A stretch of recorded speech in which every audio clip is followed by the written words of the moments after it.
Assam study চেনেলটোলৈ আকৌ সকলোকে নমস্কাৰ জনাইছোঁ আৰু লিপি সম্পৰ্কীয় থকা মই আগৰটো ভিডিঅ' লিপি সম্পৰ্কীয় কেইবাটাও প্ৰশ্ন দিছিলোঁ তাৰ পাছৰ প্ৰশ্নকেইটা মই আকৌ এবাৰ দি দিছোঁ তাৰ লিপি সম্পৰ্কীয় তাৰ পাছৰ 20 নম্বৰটো হৈছে নগাজুৰি খনিগড় গাঁৱৰ প্ৰস্তৰ খণ্ডলিপিত ৱা আখৰটো দুবাৰ ব্যৱহাৰ হৈছিল 21 নম্বৰ পাকৰ সংখ্যা অলপ বেছি হ'লেও এইবিধ আখৰ মুকুতাহেন ফটফটীয়া বুলি দুনৰী গ্ৰন্থত কাইথেলী লিপিৰ বিষয়ে বেণুধৰ শৰ্মাই কৈছিল 22 নম্বৰ ভূতি বৰ্মাৰ বৰগংগা শৈলশাসন লিপি ষষ্ঠ শতিকাৰ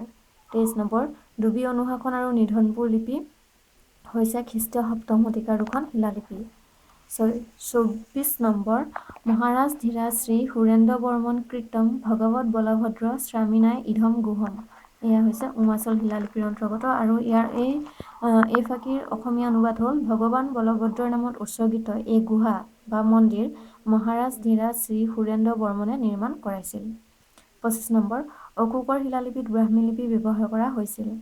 26 নম্বৰ ব্ৰাহ্মী লিপিক ভাৰতৰ নিজস্ব লিপি বুলি কানিংহাম নামৰ পণ্ডিতজনে মতামত দিছে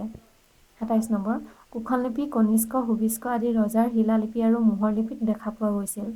28 নম্বৰ হৰ্ষবৰ্ধনৰ দিনত জনপ্ৰিয়তা বৃদ্ধি পোৱা লিপিৰ নাম হ'ল হৃদ্ৰমাতৃকা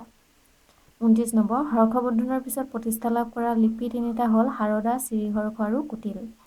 30 নম্বৰ কামৰূপী লিপিৰ কৰ্মবিৱৰ্তনৰ স্তৰ তিনিটা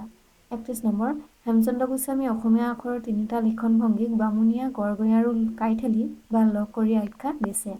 32 নম্বৰ দ্ৰয়ৰ আখৰটো প্ৰথমে পঞ্চদশ শতিকাৰ ৰজা মাধৱদেৱৰ নীলাচল লিপিত প্ৰয়োগ কৰা হৈছিল তাৰ পাছত আছে 33 নম্বৰ বৌদ্ধ ধৰ্মৰ পবিত্ৰ বাণীসমূহ লিপিবদ্ধ কৰিবলৈ ব্ৰাহ্মী লিপিৰ ব্যৱহাৰ কৰা হৈছিল 34 নম্বৰ গুপ্ত যুগৰ পূব ভাৰতীয় লিপিৰ পৰিৱৰ্তন আৰু সংমিশ্ৰণ ঘটি কুটিল লিপিৰ পৰা কামৰূপী লিপি বা পুৰণি অসমীয়া লিপিৰ উৎপত্তি হৈছে বুলি মত পোষণ কৰা পণ্ডিত কেইজন হৈছে সৰ্বেশ্বৰ কটকী ডিম্বেশ্বৰ নেওগ মহেশ্বৰ নেওগ আৰু সত্যেন্দ্ৰনাথ শৰ্মা 34 নম্বৰ ডক্টৰ নাৰায়ণ দাসে বিশ্বলিপিৰ ভূমিকা নামৰ গ্ৰন্থত অসমীয়া লিপিৰ যুগটোক তিনিটা ভাগত ভাগ কৰিছে প্ৰথম হৈছে খ্ৰীষ্টীয় চতুৰ্থ পঞ্চম শতাব্দীৰ পৰা ত্ৰয়োদশ শতাব্দীলৈকে প্ৰাচীন কামৰূপী লিপি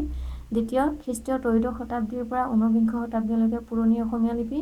আৰু তৃতীয় হৈছে ঊনবিংশ শতাব্দীৰ মধ্যম তৰংগৰ পৰা বৰ্তমানলৈ আধুনিক অসমীয়া লিপি গতিকে লিপি সম্পৰ্কে মই আজি আপোনালোকক প্ৰথমটো ভিডিঅ'ত 1 পৰা 19 লৈকে দিলোঁ আৰু দ্বিতীয়টো ভিডিঅ'ত 20 পৰা 34 লৈকে দিলোঁ ইয়াৰ পাছত যদি মই মোৰ হাতত আৰু নতুনকৈ লিপি সম্পৰ্কীয় কিবা প্ৰশ্ন উত্তৰ